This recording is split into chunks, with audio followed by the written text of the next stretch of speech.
Hi folks, this is all the fruit, and when people ask me what is the most typical fruit of Spain, what is the most Spanish fruit, for me there can be only one answer. It is interesting that a lot of people will answer very differently from me. For example, a lot of Germans might say it's the orange.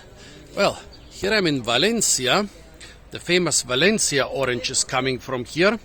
And before the globalization, basically the bulk of oranges and other citruses in Germany and in big parts of Europe came from Spain and mostly from Valencia. And actually, you go like 20 kilometers outside of the city and there is basically a monoculture of orange plantations. So oranges would be one thing.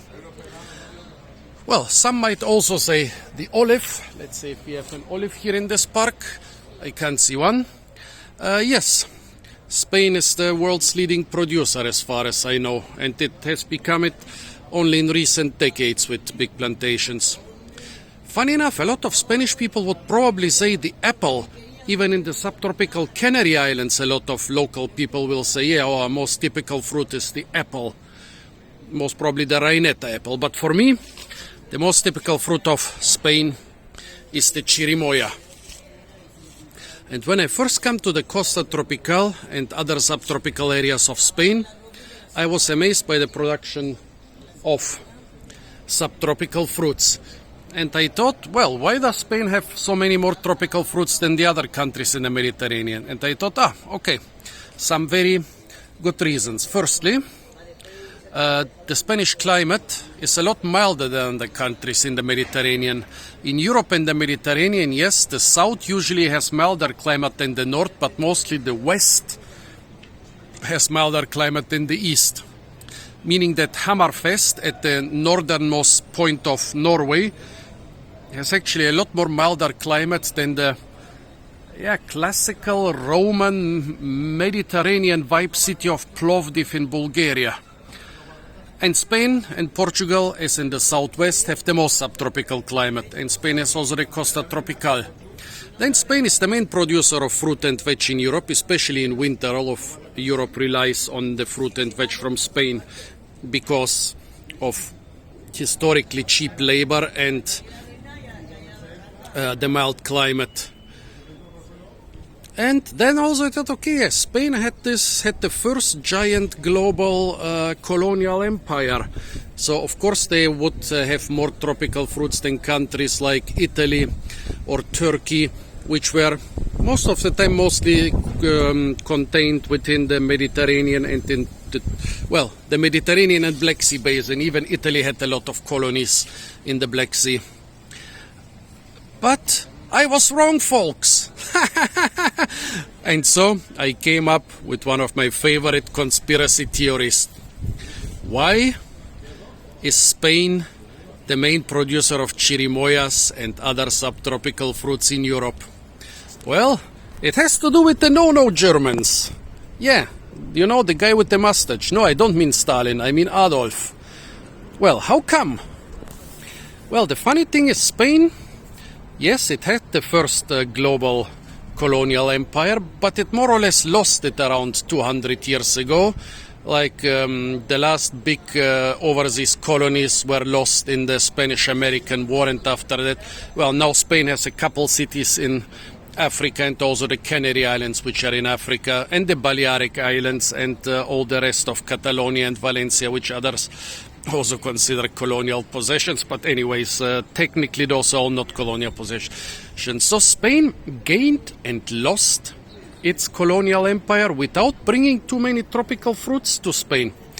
All those things like oranges and bananas and so on were not brought from the colonial empire. They were brought in older times by Arabs and so on. So why is Spain now the main producer of cherimoyas in the world? Also, Spain has the biggest collection of cherimoya varieties or proveniences in the world.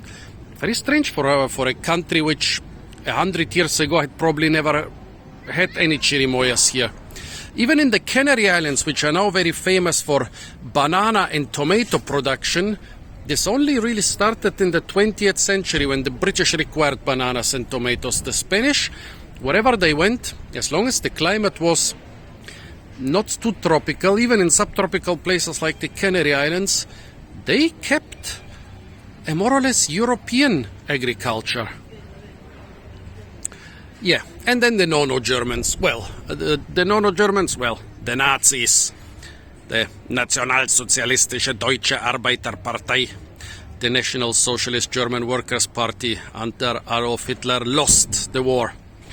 But nothing is over as long as you have a lot of nice fascist friends in Spain and Portugal who basically siphoned out thousands of high-ranking and middle-ranking Nazis to Spain and Portugal. However, Spain and Portugal were also under immediate threat of Allied invasion because the Allies during the war said, well, first we finish off Germany and Japan and then we finish off fascism forever. Even before the war ended, the Allies started fighting, mostly the Americans versus the Russians, versus the Soviets back then. So they never invaded Spain and Portugal, but still most of the Germans preferred to escape to South America, where it's easier to hide. 20 years later, while Spain was still a brutal fascist dictatorship, a German research institution with German money decided to help out the Spanish agriculture, a West German research institute. And well, in Eastern Germany, pretty much most of the Nazis landed in Soviet gulags and stuff. In the West, they were released pretty soon to build a new Western country against the Soviet threat. Well, and of course, those old Nazis who built new West Germany, they had connections. And miraculously, well, I don't claim that there is any connection. Those Germans managed to get so many tropical and subtropical fruits from the usual South American countries where usually your Latino grandfather spricht perfekt Deutsch. Yeah. So those by no means Nazis from West Germany meant all those by no means German immigrants in South America who helped them collect a lot of proveniences of cherimoyas and also mangoes and avocados and other subtropical fruits. And so Spain, Andalusia ended up with the biggest cherimoya collection in the world. Also the biggest avocado collection in Europe and also the biggest mango collection in Europe. All miraculously brought in by South American collectors with a heavy German military accent. And so Spain had the biggest collection of cherimoyas. They selected the best varieties for the Spanish climate. They hybridized and bred and started growing them a lot on the Costa Tropical. Funny enough, maybe it's because of climate change or historical reasons, the cultivation of those plants for decades was pretty much restricted to this area, Costa Tropical, Costa del Sol in southern Spain. Well, at least the avocado, okay, I admit I got some pretty small avocados and some pretty big cherimoyas, just for the video. Could have gotten smaller avocados and bigger cherimoyas, but let's not overdo it. Well, at least the avocado is not that frost sensitive and can be grown in most areas of the Mediterranean. The cherimoya is a lot more frost sensitive, but even here around Valencia I've seen single trees. Around here the oranges are being slowly replaced with avocados, so I think that quite soon they will also start growing cherimoyas here, because cherimoya is a very expensive fruit. Also, before the economic crisis, the rest of Europe basically didn't know about the cherimoya. You would find it in Spanish supermarkets, but they kept it to themselves. Like 20 years ago, basically Germany was overrun with cheap fruits from China and also partially from India and other Asian countries. During the economic crisis, it didn't hit China and India and the other Asian countries very hard. Those fruits became so expensive that the Chinese and Indians and so on decided to eat them themselves. But at the same time, Spain get hit so hard that it started selling their cherimoyas throughout Europe and especially in Germany. So now I guess most Germans have at least seen a cherimoya. I love those cherimoyas. The main harvesting season is in autumn, but they have different varieties, and some you can even harvest right now in March or April. On the Valencia market I got a couple quite old ones, because I'm a cheapskate. Normally they cost like between 5 and 8 euros a kilo, and this big one should be about a kilo, and they had some which were even bigger. And the sun is moving and is shading my beautiful cherimoyas. Now let's try them. Cherimoya is in the Anonaceae, and this is not one single fruit. This is actually a whole inflorescence with a lot of fruits which have grown together. That's why also for pollination you have to pollinate a lot of single flowers to get a big fruit, and farmers of course want big fruits, so it's always good to pollinate your cherimoyas by hand to get big fruits. In my opinion, it's the tastiest Anonaceae of them all, maybe only rivaled by the Atemoya, which is a cherimoya hybrid, and which is for some reason not so easy to find. It's not as common as the cherimoya. And if you ask me what's the tastiest fruit in the world, or the tastiest fruit of Spain, cherimoya, I will not give you one tastiest fruit, but cherimoya will definitely be in my top 10 or top 20. Yeah, beautiful fruits. Usually they are bright grass green outside, but I bought those old dodgy looking ones, but on the inside they are still good. Most important is they shouldn't be too squished, and the skin should still be soft and moist to the touch. Those here are already a little bit hard and dry to the touch, which means they are not in their prime anymore, but for that price I cannot complain. 3 euros a kilo instead of 6, 7. No, 2,50 euro a kilo actually. Now let's try them.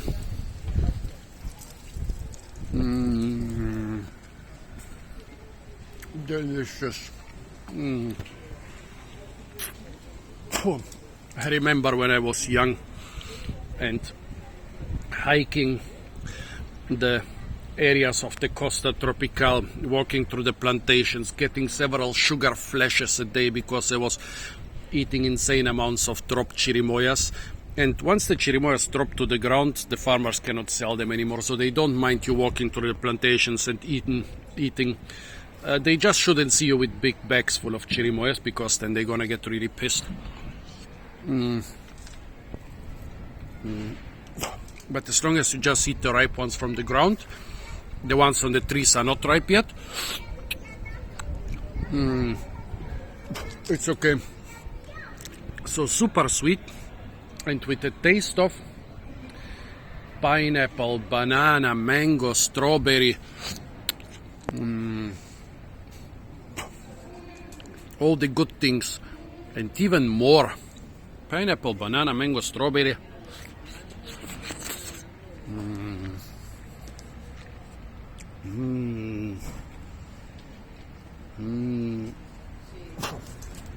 And more sweet than all of those together.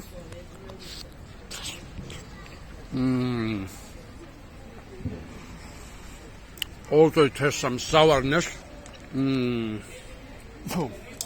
Yeah, it's one of the best fruits in the world, and this one is perfectly ripe. I'm afraid the big one in the middle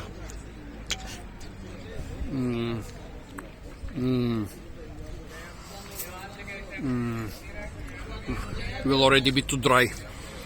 Those black seeds, they germinate freely in southern Spain, and I've even seen them germinating as far as northern France in gardens where cherimoyas have been grown. It hasn't become invasive yet. I've seen a lot of plants as thick as my finger here and there in Spain. It has the potential to escape the plantations, but I don't think it's invasive. I don't think it's a big problem. Yeah, maybe this is the tastiest fruit in the world, on par with things like mangosteen, cherries, the best watermelons or mangoes. Wonderful fruit. Also, it's one of the most cold-hardy cherimoyas. It can even stand minimal frost. Most of the other ones are fully tropical and are grown, yeah, in more tropical countries. They cannot withstand any frost or cold. So folks, this was the cherimoya. In my opinion, the most typical fruit of Spain. Definitely one of the tastiest fruits in the world. Tell me what you think is the most typical fruit of Spain. Apart from that, or tell me what's the tastiest fruit of Spain or the tastiest fruit in the world. Apart from that, stay tuned for a lot more fruit videos from the beautiful and incredibly fruit-rich country of Spain, the biggest producer of fruit and veg in Europe. And if you want to receive more such content, it's not enough to just subscribe to my channel, but you should also press the little bell icon to be notified of new uploads, since YouTube kinda doesn't recommend my videos anymore, even to subscribers.